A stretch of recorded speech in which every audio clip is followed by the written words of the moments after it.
Hey, bonjour à tous et bienvenue sur cette chaîne. Aujourd'hui, on va tout simplement ouvrir une boîte de boosters Magic Final Fantasy parce que c'est l'événement TCG de l'année. Avant de commencer, on va quand même parler de mon rapport à Final Fantasy. Mon rapport à Magic, pour ceux qui me connaissent, ou je vais vous l'expliquer vite fait aussi. Je suis un joueur compétitif de Magic, notamment en popper, en moderne, un peu en standard. Après, je fais aussi du Commander avec les amis, évidemment, comme tout le monde. Et mon rapport à Final Fantasy, en fait, quand j'étais petit, je crois que j'avais 8 ans, je descendais en douce avec mon frère le soir, parce que mon demi-frère, qui était plus grand, jouait à Final Fantasy VII sur PC, à l'époque, et on l'avait regardé comme ça pendant plusieurs semaines, tous les soirs, enfin pratiquement tous les soirs, et on avait regardé finir Final Fantasy VII, donc c'était mon tout premier rapport à Final Fantasy. Et après, plus tard, on a eu une Game Boy Advance avec mon frère et on avait Final Fantasy Tactics. Donc on avait fait ce Final Fantasy. Après, on a eu une GameCube, on a fait Final Fantasy Crystal Chronicle. Pour ceux qui se souviennent, c'était pas non plus un souvenir incroyable, mais on l'avait fait. Et c'est à peu près tout. Après, quand j'ai eu une Switch, j'ai essayé de refaire Final Fantasy VII et j'ai pas réussi à finir. Ça m'a, enfin, les jeux en tour par tour, à part Pokémon, ça m'a jamais vraiment trop accroché. Mais comme j'aime le jeu vidéo, j'aime le monde du jeu vidéo, j'aime l'univers, je me renseigne sur le jeu vidéo. J'ai quand même un certain attrait pour l'histoire et la série Final Fantasy par ce prisme-là. Voilà, donc maintenant on va quand même passer à l'ouverture, on est là pour ça, hop, petit,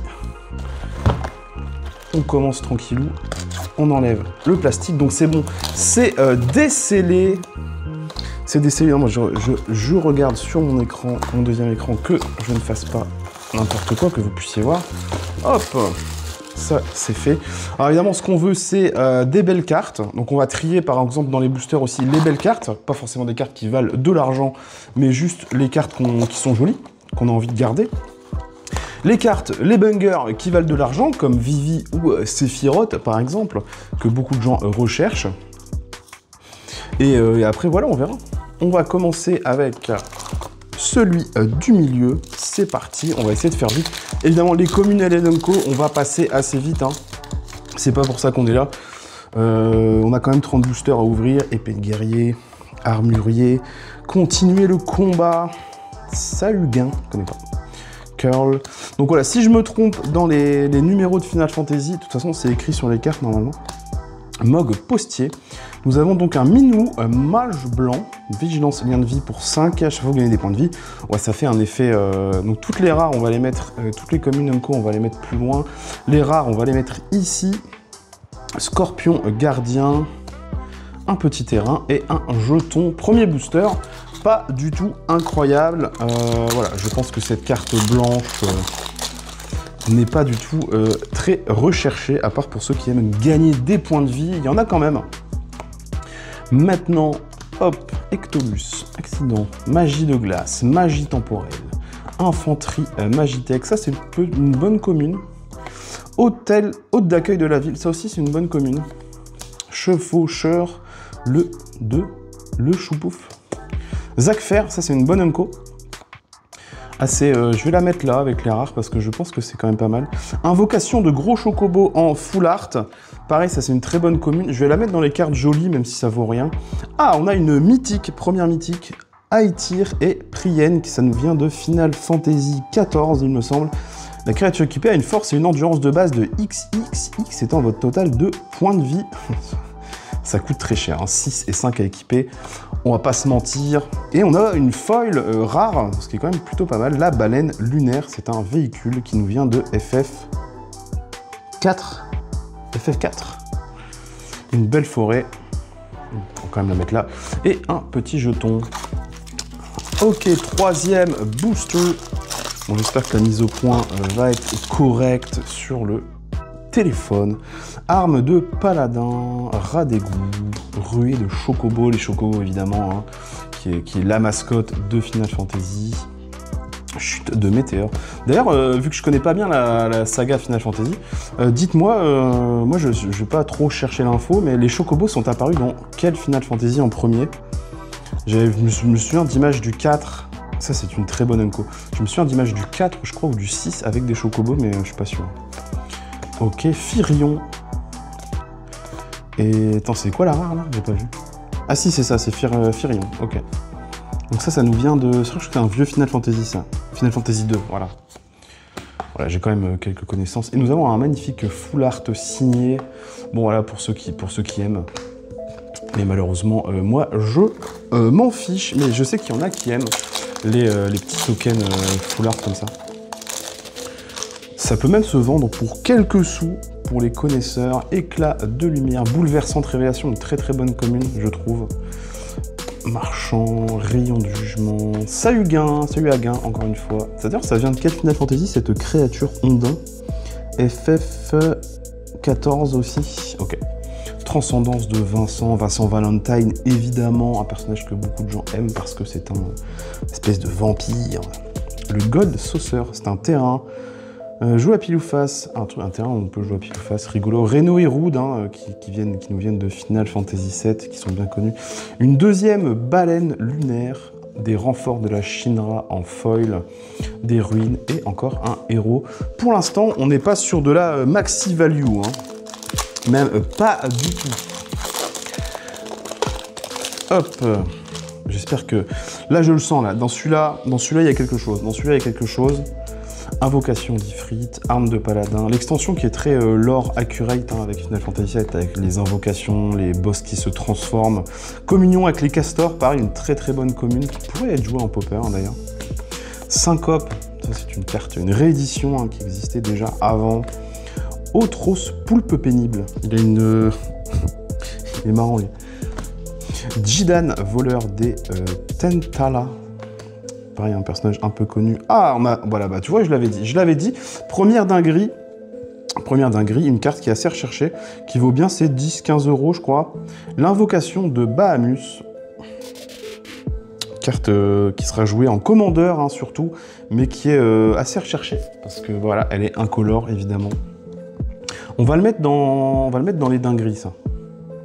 Ça, on va le mettre dans les dingueries, ça vaut son petit pesant de dessous. Et Champ Toto en foil, plutôt joli. On continue. Je vérifie que le micro tourne toujours, on sait jamais. Hop, je l'ai ouvert à l'envers. Ou alors les cartes étaient à l'envers, je ne sais pas. Bâton, le périple, auto-tourelle, épée de guerrier, destin, Éther, kamikaze, mur démonique, oméga, arme. Ah, on a une belle carte là. Excalibur 2. Je ne connaissais pas cette carte. Pour un artefact légendaire équipement, pour un équipement, déjà, c'est pas mal du tout. À chaque fois que vous gagnez des points de vie, mettez un marqueur charge sur Excalibur 2. La créature peut gagner +1/+1 pour chaque marqueur charge sur Excalibur 2. Donc à chaque fois que vous gagnez des points de vie, en gros, la créature gagne +1/+1. Et équipement 3, c'est dommage que ce soit équipement 3, mais c'est quand même une jolie carte. Je vais la mettre dans les jolies cartes. Nous avons encore une jolie carte avec...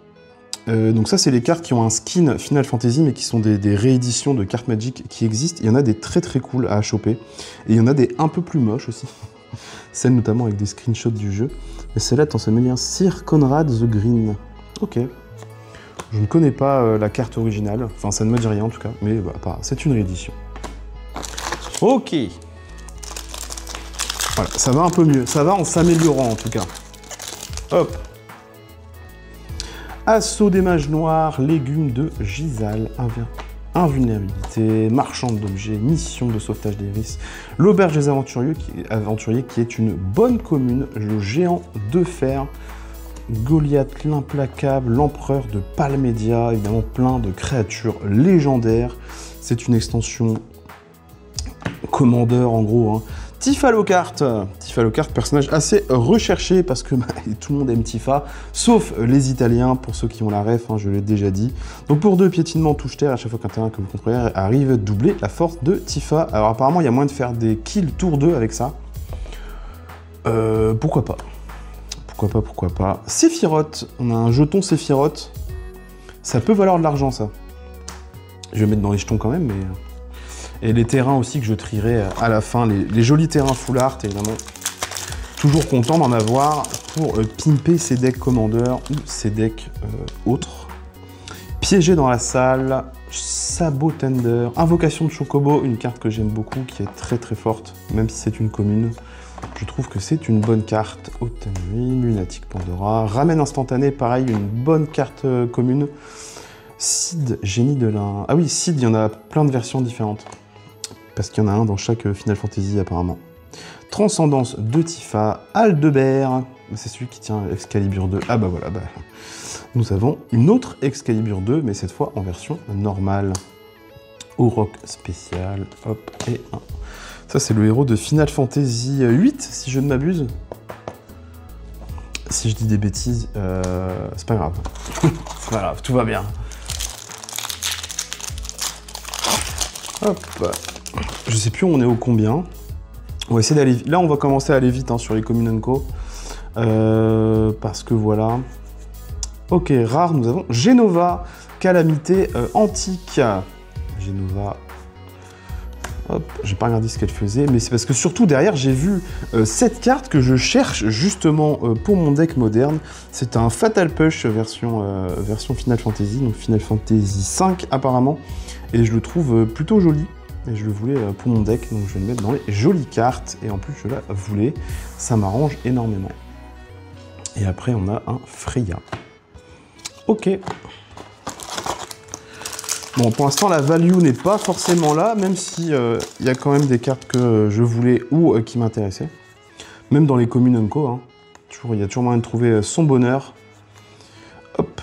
Première rare. C'est-à-dire qu'il y en a plusieurs. Lame de ninja, je ne connais pas. Donc choix de job, c'est-à-dire qu'on crée une 1-1 héros qui est tout de suite équipé.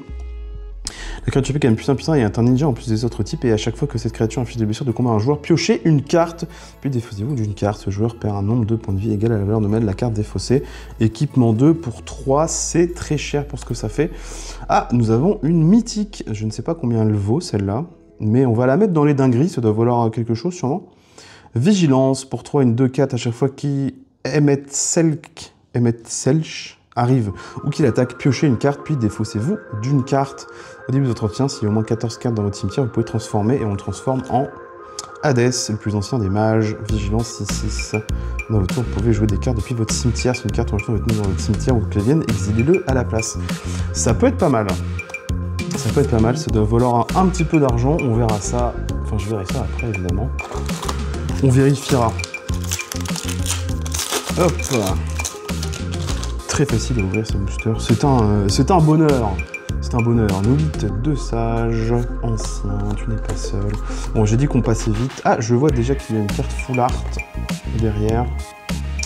Inis, je ne connais pas ce personnage. Invocation Anima. Donc c'est une carte full art, mais c'est une Unco seulement. Dommage.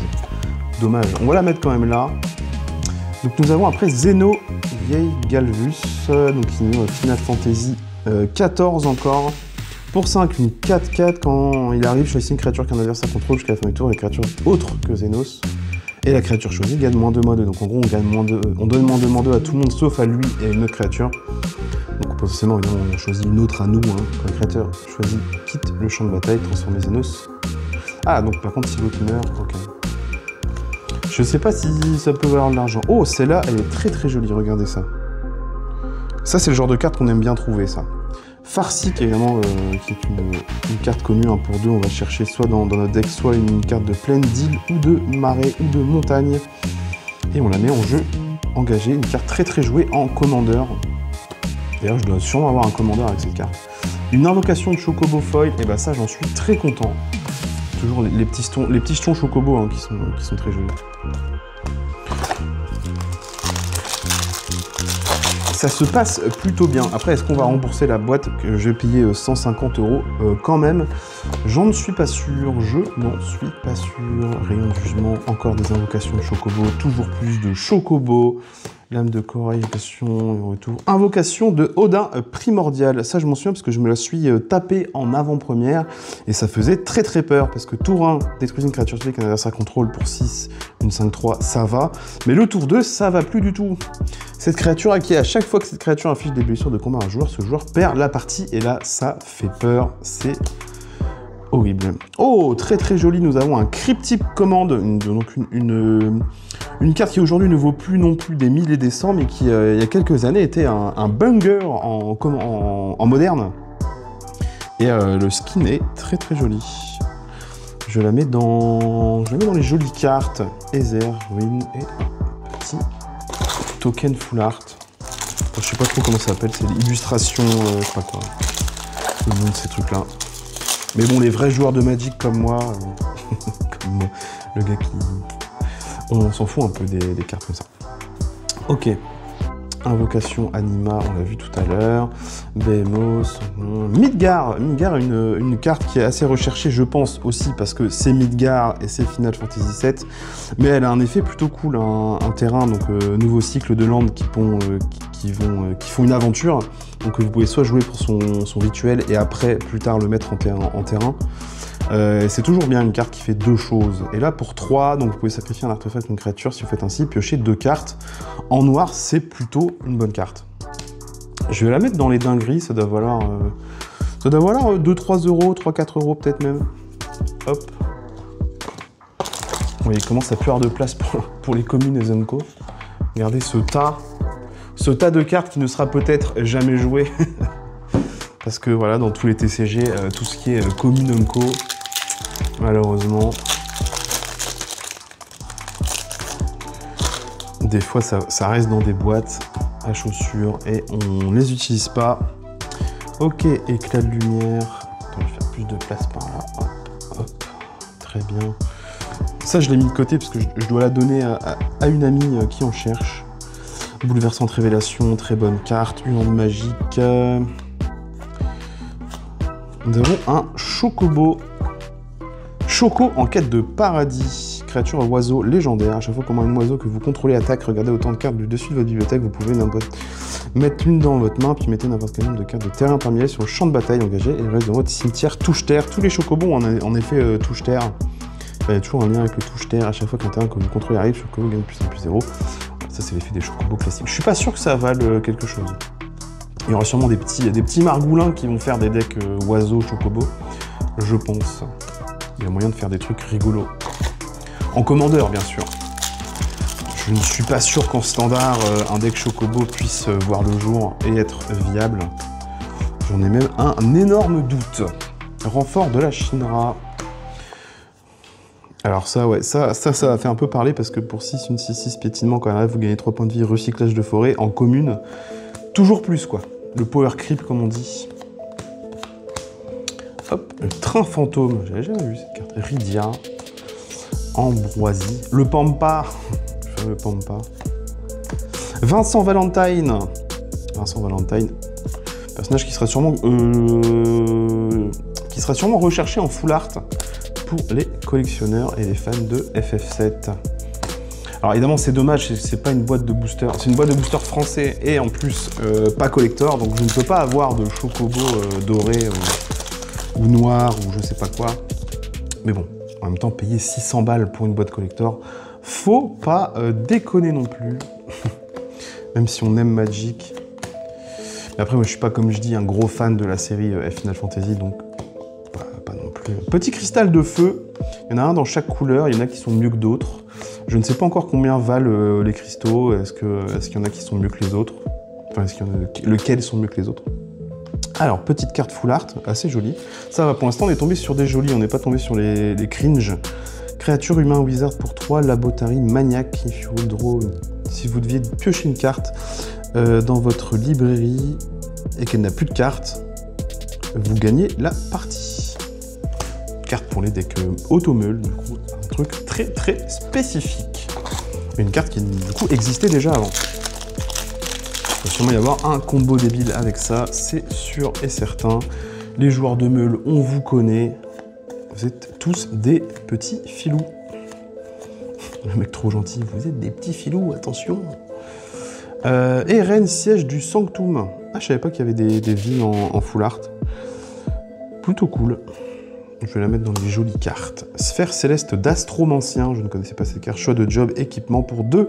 La carte QB est un sorcier en plus de et à chaque fois que vous lancez un sort non créature, à chaque fois que vous piochez votre troisième carte, très spécifique, mettez un marqueur puissant sur cette créature. C'est tout pour Ava. Je ne pense pas que cette carte sera jouée dans quoi que ce soit, malheureusement. Et ça, c'est le genre de rare, quand tu les vois, tu te dis, mais pourquoi, qu'est-ce qui s'est passé dans votre tête pour créer des cartes comme ça, qui sont tout pourries.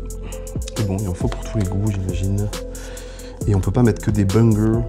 Il faut mettre des cartes un peu mid. Ok, nous avons Golbez, convoiteur de cristaux. Golbez, un personnage qui a un nom pas facile à porter, on va dire. Donc il nous vient de FF4, visiblement. Je ne connaissais pas. Oh, ça c'est très joli. Ça c'est cool. C'est une Lightning Bolt, donc foudre en français. Une carte très très emblématique de Magic. Pour 1 en éphémère, on inflige 3 blessures à qui on veut, où on veut. Ça c'est banger. Ça c'est cool. Ça vaut pas forcément beaucoup d'argent, mais c'est toujours cool d'avoir des foudres. Ça ne sera jamais perdu. Après, je suis pas forcément fan, je vois pas en quoi, par contre, l'illustration rappelle une foudre. Mais bon, je pense qu'il y avait peut-être moyen de trouver mieux, mais... Tutoriel de combat, Bombo, Ramen, Tidus, le fameux Tidus, Ultimecia, Fang. Et nous avons un Tela, le grand sage, en full art, avec un dessin très... comics un peu old school, quoi. Donc, qu'est-ce qu'il nous fait, lui? Pour 5, une 3-3. À chaque fois que vous lancez un sort non-créature, qui est un jeton de créature à un color héros, si au moins 4 mana ont été dépensés pour lancer ce sort, piochez 2 cartes. Si au moins 8 mana ont été dépensés pour lancer ce sort, sacrifiez Tela et il inflige autant de blessures à chaque adversaire. Ok. Pas sûr que ce soit fou. Je vais la mettre dans les jolies cartes. Et ramène instantané foil. Bah, ça, vous savez quoi? Je la mets dans... Je vais la mettre là, pour ceux... Ah, et nous avons encore un truc signé pour ceux qui aiment. Évidemment, je les jette pas, hein, je les garde et je les donne aux gens qui en veulent. Quand je croise des gens qui disent « Ah, t'as pas des cartes artistiques, là ?» Je sais toujours pas comment ça s'appelle. C'est dramatique, Wyvern, magie de fou, Grena, magie de feu, Overkill. Et nous avons l'épée broyeuse. L'épée broyeuse, bah, on l'a pas déjà vu passer tout à l'heure. Je sais pas si ça vaut de l'argent. Ou alors non, j'ai confondu avec autre chose. Je sais pas, j'ai l'impression de l'avoir déjà vu. Enfin bref, épée broyeuse, donc c'est évidemment l'épée de Cloud, qui ressemble bien évidemment aux épées de couleur de Magic. La créature équipée gagne +3, +2. Et d'ailleurs, il n'est pas légendaire. À chaque fois que la créature équipée inflige des blessures de combat à un joueur, piochez une carte, puis vous pouvez lancer un sort depuis votre main avec une valeur de mana inférieure ou égale à ce nombre de blessures sans payer son coût de mana. C'est plutôt balèze. Je pense que je vais la mettre dans les bungers, ça doit valoir quelque chose. Edgar, roi de Figaro. Oh, regardez ce magnifique artwork. Et plaine et un verre de sable. Il n'en reste plus énormément. On aimerait bien quand même avoir une Vivi ou un Sephiroth, un truc qui vaut vraiment de la thune pour rentabiliser un peu la boîte. Squall, mercenaire Seed, donc c'est bien le héros de Final Fantasy VIII, je ne m'abuse pas. Ah voilà, ça c'est une carte cringe, regardez. C'est vraiment un screenshot d'une cinématique du jeu PlayStation. Et voilà quoi. Par contre, c'est une bonne carte, Light Up the Stage, qui était jouée à un certain moment en pionnier dans Mono Rouge. Hop, allez, ce serait bien un vrai banger là sur les derniers. Juste au moins une carte de fou, ce serait bien. Hop, on va aller vite. On veut juste aller à la carte de fou. Le cadeau d'un père à son fils. Je ne connais pas. Oh! Je sais pas si c'est bien ça, attendez. Nyx Bloom Ancient. The Cloud Sea Jean. En tout cas, elle est très très jolie. Pareil, hein, ça c'est des cartes qu'on est content d'avoir, même si elles valent rien. Au pire, on les garde, ça fait très très joli dans un classeur. Trumple pour 7. 5-5. You tap un mana for a mana, produce 3 times. Je pense qu'en Commander, c'est joué ça. Faire. Oula. Excusez-moi. Excusez-vous. Hop, et le jeton. Et ça, on s'en fiche. Il doit rester 1, 2, 3, 4, 5, 6, 7 boosters de visu. 7 boosters. Bouleversante révélation. Des ramen encore. Choco Comet, c'est marrant. Seraph Pharaon. Je ne connais pas ce personnage. FF13. Garde du palais. Voilà, tout pourri ce booster. Tout pourri. Il n'y avait rien. Il n'y avait rien du tout. Aïe aïe aïe. Peut-être pas de dinguerie. Je sais pas combien j'ai eu de mythique. J'en ai pas eu tant que ça. Talgor, j'aime bien cet Unco. Le Kane Chevalier Dragon, qui m'a servi en avant-première, qui est pas incroyable, mais bon, il m'a permis de mettre quelques petits dégâts et un Sanctum Foil. Évidemment, je trierai tout ça après pour voir ce que je garde et ce qui est jouable. Genre les ramen par exemple. Parce que si je suis un joueur de popper, évidemment, il y a des cartes qui ont du potentiel en popper, comme la communion avec les castors, map monde, pourquoi pas. L'esprit, nous avons un Barrett, l'esprit du mal ressuscité, Magi, le Pompa Jumbo que j'ai déjà eu en avant-première, qui est très très drôle, hein. Il gagne à chaque fois qu'il attaque, il gagne plus 9999.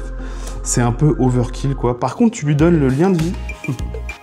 Voilà, petite astuce, vous lui donnez le lien de vie et vous gagnez 9099 points de vie. Après, vous êtes intuable. Mais c'est une saucisse, ça ne vaut absolument rien. Malheureusement, on est triste. Très triste de veille, une ruée de chocobo, village, chocobo encore. Ah, le terrain aventure vert, c'est pas le meilleur du tout, mais dans un deck commander, ça peut toujours être utile. Vous jouez du vert. Ah, nous avons une carte mythique que je ne connaissais pas. Je crois que c'est celle du skin qu'on a eu tout à l'heure. Choisissez une créature ciblée que vous contrôlez, elle inflige un nombre de blessures égal à sa force à chaque autre créature. Si ce sort a été lancé depuis un cimetière, défaussez-vous de votre main et piochez 4 cartes. Donc, en gros, c'est pour 4 une vrasse en rouge. C'est pas mal du tout. Alors évidemment, c'est pas mal du tout. Je la mets dans les bungers. C'est pas mal du tout en commandeur, malheureusement.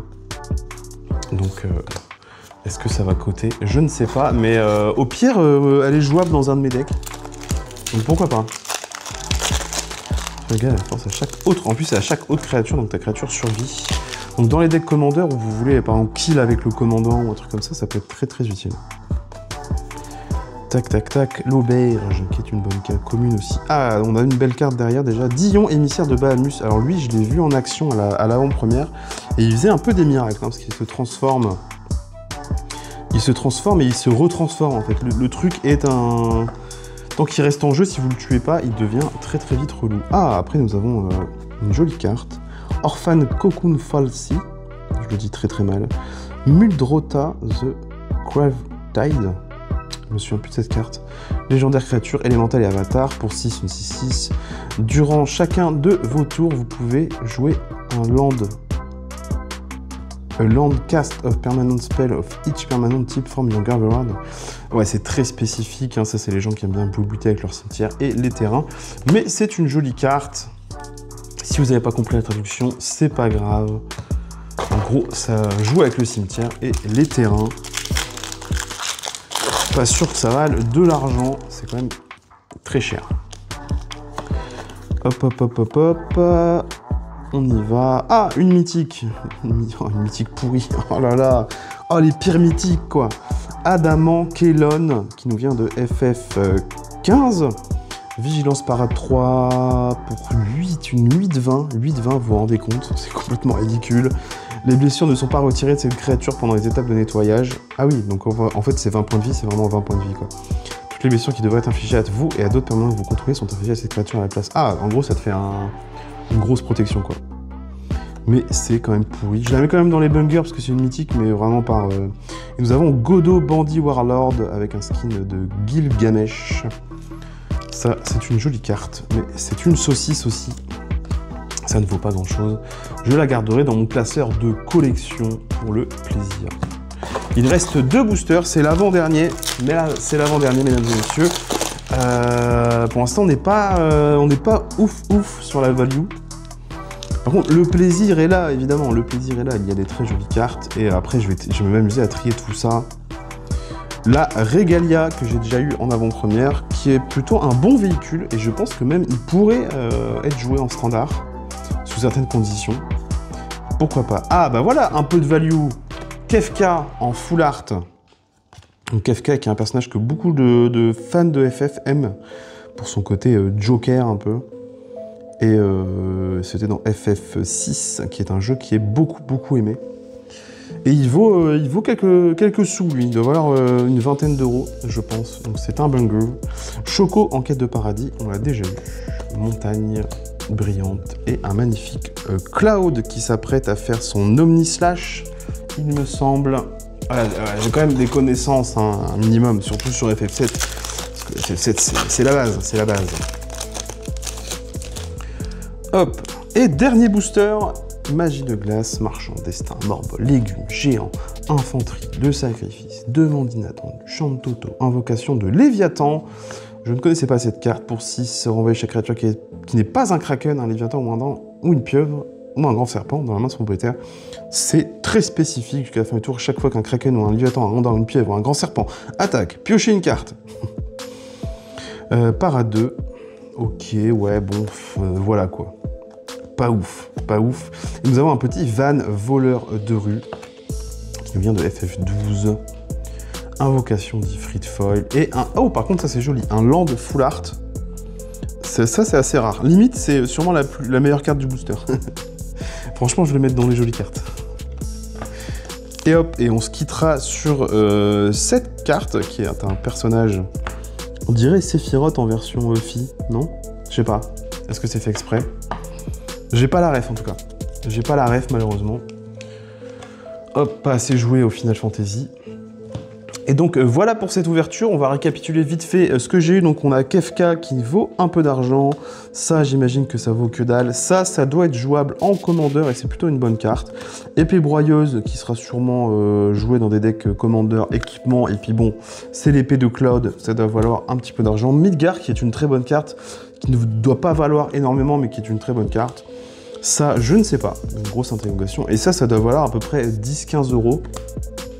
Après, dans les jolies cartes, nous avons Le Land, Godot, Muldrota, Nyxbloom, Light Up the Stage, bon, qui est plutôt drôle que joli, mais Tela, le Grand Sage, une Lightning Bolt, Eden, Siège de Sanctum, bon ça vaut rien, mais c'est plutôt joli, Laboratory Maniac, un Cryptic Command, très bonne carte, Farsic, qui est une des plus jolies que j'ai eues aujourd'hui, je trouve, le skin est magnifique. Invocation d'Anima, bon ça c'est un peu osef, je crois que limite je vais la mettre là. Fatal Push, une carte que je voulais et qui est en plus assez forte. Sir Conrad, Excalibur 2 et l'invocation de gros Chocobo. En tout cas voilà, merci à tous d'avoir suivi cette ouverture. Évidemment abonnez-vous. J'ai aussi un compte TikTok, Instagram, etc. où je poste des shorts sur les jeux de cartes, sur aussi l'actualité geek. N'hésitez pas. Et à bientôt pour de prochaines vidéos sur Magic ou sur autre chose. Des bisous.